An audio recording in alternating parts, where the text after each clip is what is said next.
Hello guys, आज हम बात करने वाले हैं एक ऐसे शेयर के बारे में। हम लोगों को इस वीडियो में बताने वाला हूँ जहाँ पर आप लोगों को 1 जेम 2 का स्प्लिट देखने को मिलने वाला है। मतलब एक के बदले दो शेयर मिलेंगे और ये दो शेयर कौन सी कंपनी देने वाली है, क्या आप लोगों को इस कंपनी में स्प्लिट के लिए इन्वेस्ट करना चाहिए कि नहीं, फंडामेंटल स्ट्रॉन्ग कंपनी है कि नहीं, कंपनी क्या काम करती है और आप लोगों को इससे क्या फ़ायदा हो सकता है, कौन कौन सी स्ट्रेटेजी आप लोग अपना सकते हो, ये सारी की सारी चीज़ों को हम इस वीडियो में बात करने वाला है। और उसके साथ साथ आप लोगों को एक और चीज़ बताने वाला हूँ, जैसे कि देखो यहाँ पर से डिविडेंड स्प्लिट और बोनस सारी कंपनियाँ, बहुत सारी कंपनियाँ देती है। आप लोगों ने हमारे चैनल को फॉलो करके रखा हुआ होगा, तो सब्सक्राइब करके रखा हुआ होगा, तो आप लोगों को पता ही होगा कि बहुत सारी कंपनियाँ हर 2-3 दिन में एक बार एक कंपनी आती है जो स्प्लिट या बोनस का लेकर आती है न्यूज़। तो यहाँ पर से ये चीज़ याद रखना, स्प्लिट बोनस और डिविडेंड के लिए आप लोग कोई भी कंपनी में इन्वेस्ट करते हो, इन्वेस्ट बिल्कुल भी मत करना। ट्रेडिंग करना चाहते हो तो कर सकते हो, कोई दिक्कत नहीं है, पर इन्वेस्ट करना एक आप लोगों की बहुत ज़्यादा तकलीफ दे सकती है। कोई अच्छी फंडामेंटल स्ट्रॉन्ग कंपनी है जिसके अंदर आप लोग ऑलरेडी इन्वेस्ट करना चाहते थे और वो अभी स्प्लिट दे रही है, तो वो उसमें आप लोग इन्वेस्ट कर सकते हो, कोई दिक्कत नहीं है। क्योंकि यहाँ पर से जो फंडामेंटल स्ट्रॉन्ग कंपनी होगी वो यहाँ पर से कभी ना कभी स्प्लिट देने के बाद वो गिरती भी है, तो भी यहाँ पर से वे वो फिर से कम बैक कर पाएगी। ठीक है, तो इसी वजह से मैं आप लोगों को बोल रहा हूँ। बाकी तो यार आपकी मर्ज़ी है, आपके पैसे हैं, पर आप लोगों के पैसे अच्छी तरीके से अच्छी जगह पर इन्वेस्ट करना मेरी जिम्मेदारी है आप लोगों को बताना। ठीक है, इसलिए मैंने बताया। अभी हम बात कर लेते हैं कंपनी कौन सी है, कंपनी में आप लोगों को कब तक इन्वेस्ट करना चाहिए और कब तक इसकी रिकॉर्ड डेट एक्स डेट बताई गई है, उसके बारे में बात कर लेते हैं। तो यहाँ पर से हम आ चुके हैं फाइल के ऊपर और फाइल में आप लोगों को बहुत सारी चीज़ें बताई गई है। यहाँ पर मेन जो 5 पॉइंट है उसके बारे में हम बात करने वाले हैं। तो यहाँ पर ये पाँचों के पाँचों पॉइंट में क्या बताया गया है उसके बारे में बात कर लेते हैं। तो सबसे पहले यहाँ पर से एक बोर्ड ऑफ डायरेक्टर्स की एक मीटिंग होने वाली है। कौन सी तारीख पर वो आप लोगों को मैं आगे दिखाता हूँ, पर आप लोगों को देखो कौन कौन सी चीज़ों के ऊपर यहाँ पर बोर्ड ऑफ डायरेक्टर्स बात करने वाले हैं उस तारीख को। तो यहाँ पर सबसे पहले तो यहाँ पर से अप्रूवल के बारे में बात करने वाले हैं, सब डिवीज़न के बारे में बात करने वाले हैं। और उसके साथ साथ आप लोग देखोगे तो रीक्लासिफिकेशन के बारे में भी बात करने वाला है, शेयर होल्डर के रीक्लासिफिकेशन के बारे में और उसके अप्रूवल के बारे में।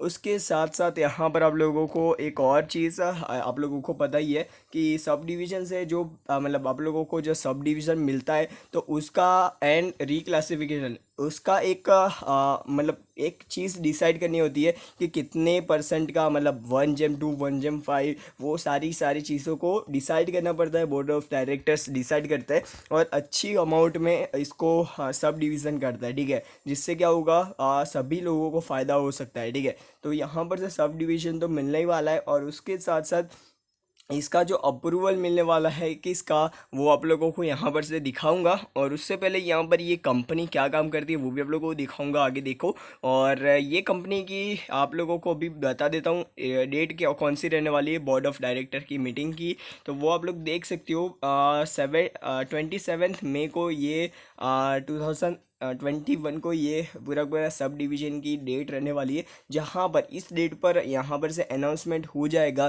कि क्या यहाँ पर से बोर्ड ऑफ डायरेक्टर स्प्लिट देने वाले हैं, कितने का देने वाले हैं। अप्रूवल तो मिल चुका है, सब डिवीज़न मिलने ही वाला है, मतलब स्प्लिट मिलने ही वाला है, पर कितने का मिलने वाला है, 1 जेम 2 का मिलने वाला है, 1 जेम 3 का मिलने वाला है। तो ये सारी चीज़ों को यहाँ पर से बताया जाएगा। तो ये चीज़ याद रखना, उस टाइम पे मैं आप लोगों को अपडेट करके रखूँगा। सब्सक्राइब करके नहीं रखा हुआ है तो सब्सक्राइब करके रखना, बेल आइकन दबा के। अभी हम बात कर लेते हैं यहाँ पर से कंपनी का नाम क्या है, कंपनी क्या काम करती है। तो कंपनी का नाम आप लोगों को नीचे की तरफ दिखा देता हूँ, Autham investment and infrastructure limited. ये कंपनी आप लोगों को पता चल ही गया होगा, इन्वेस्टमेंट और इंफ्रास्ट्रक्चर से जुड़ी हुई कंपनी है। और यहाँ पर से हम ऊपर की तरफ चलता है तो इनका जो नाम है वो आप लोग देख सकते हो। और ये जो पोस्ट है आज के दिन, मतलब आप लोगों को 22 मई को ही देखने को मिल रही है, कुछ पुरानी पोस्ट है नहीं, ये चीज़ आप लोगों को ध्यान में रखनी है। ठीक है, ऑथम इन्वेस्टमेंट इंफ्रास्ट्रक्चर लिमिटेड। तो यहाँ पर से अभी इसका जो काम है, प्रॉफिट है, कंपनी कैसा काम करती है, थोड़ी बहुत फंडामेंटल्स की बात करते हैं, उसके बाद चार्ट पैटर्न दिखाता हूँ आप लोगों को।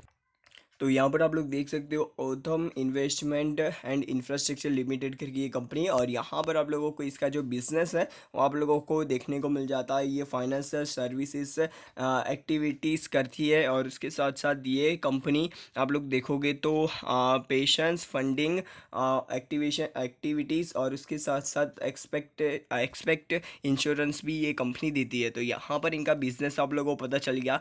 कंपनी का आप लोग पी देखोगे तो आप लोगों को पता चलेगा 7.3 का इसका पी चल रहा है। अभी की बात करें बुक वैल्यू से अभी इसकी करंट प्राइस नीचे चल रही है, ये चीज़ याद रखना।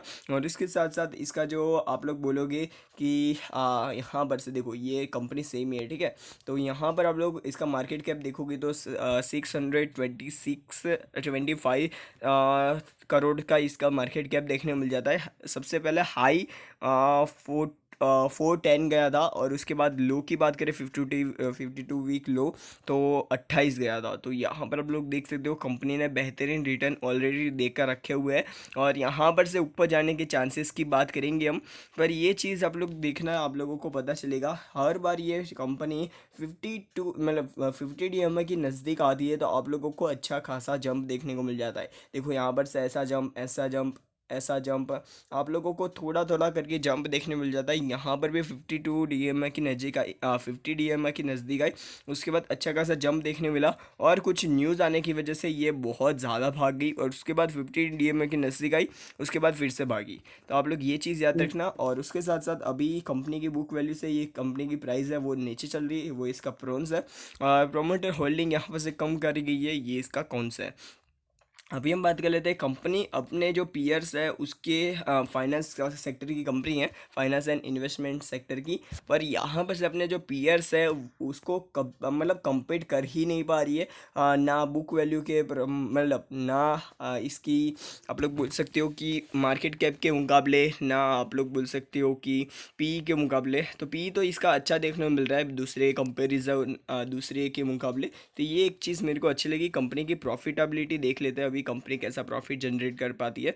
तो क्वार्टर एंड क्वार्टर मार्च 2018 से लेकर 2020 दिसंबर तक यहाँ पर डेटा है।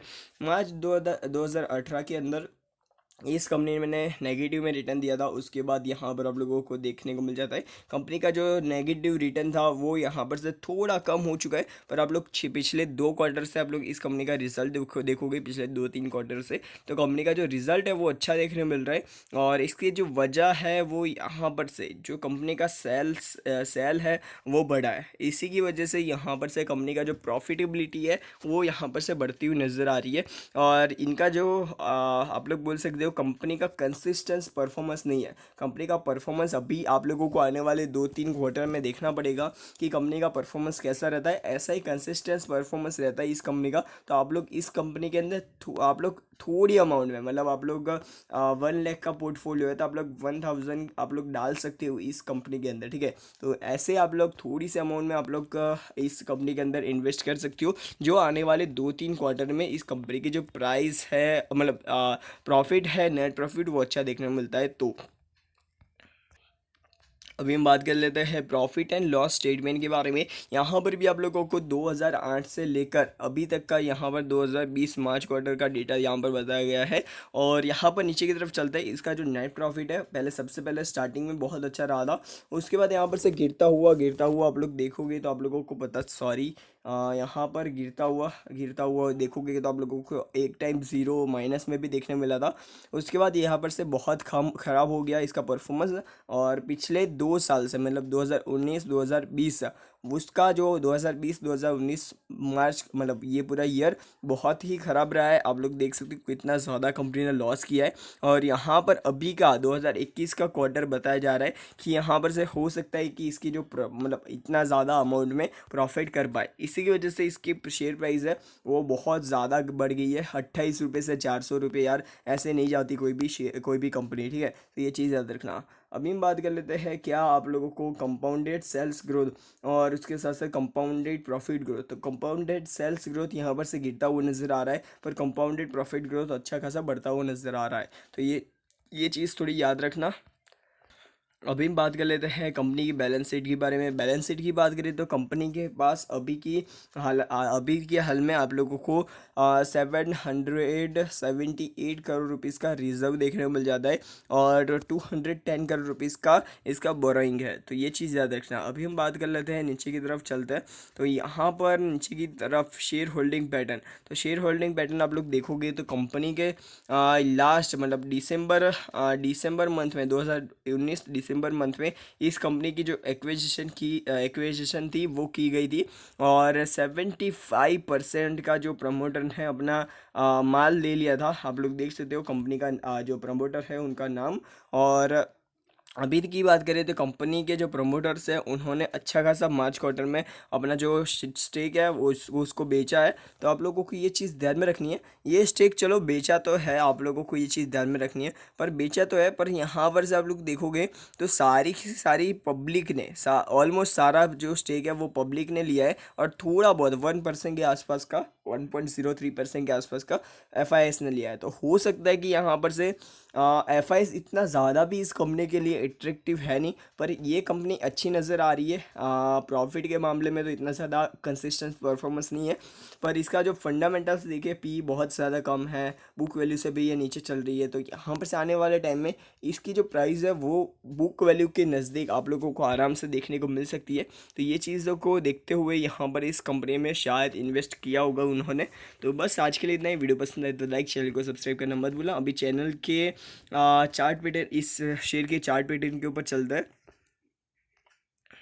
तो यहाँ पर से चार्ट पैटर्न के ऊपर आ चुके हैं और यहाँ पर आप लोगों को 2% की ओनली सर्किट देखने को मिल जाती है, अपर सर्किट। और यहाँ पर 1 डे की 5 डेज़ की बात करें, इस कंपनी ने आप लोग देखोगे तो अच्छा खासा 10% का रिटर्न दे दिया है।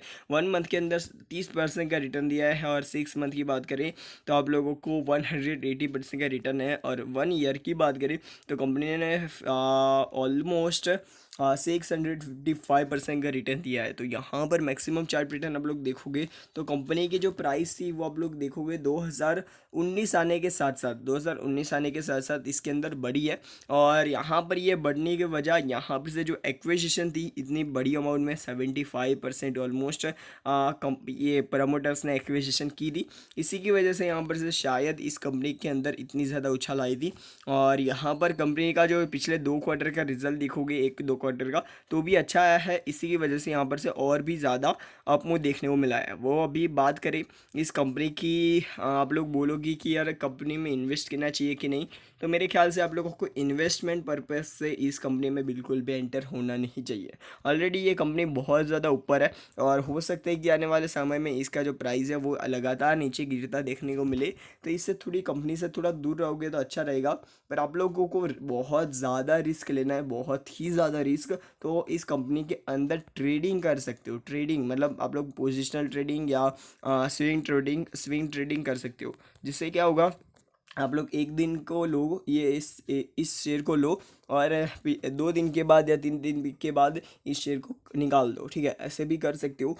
तो बाकी तो यार आपकी मर्ज़ी। वीडियो पसंद आए तो लाइक, चैनल को सब्सक्राइब करना मत भूलना और कोई भी दिक्कत हो तो मेरे को कमेंट सेक्शन में ज़रूर से बताना। तो गुड बाय।